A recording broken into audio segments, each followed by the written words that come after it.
না কষ্ট হয়েছে মোরা হাটে কেমন আছো? খুব ভালো আছি, তবে ওই যে সারাদিন ধান টানছি না, নৌকা বাইতে বাইতে আমার হাতের দুই হাত ভাই খুব কষ্টের মাঝে আছি। এখন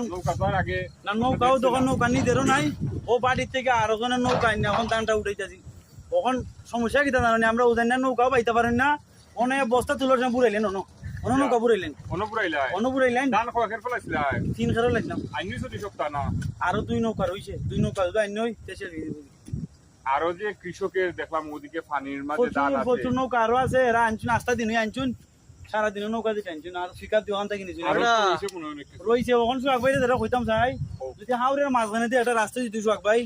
এই যে ডালাই রাস্তা আছে না বাইনা সঙ্গে আজমিরি করছে নিচে দিয়ে করছে ওলা একটা রাস্তা হইলে আমরা সহজে গেলে কিনা রাস্তা ভালো হয়ে গেলে কিনা গাড়ি চললো না যে সাতটা দিনেও আগেল নেবা।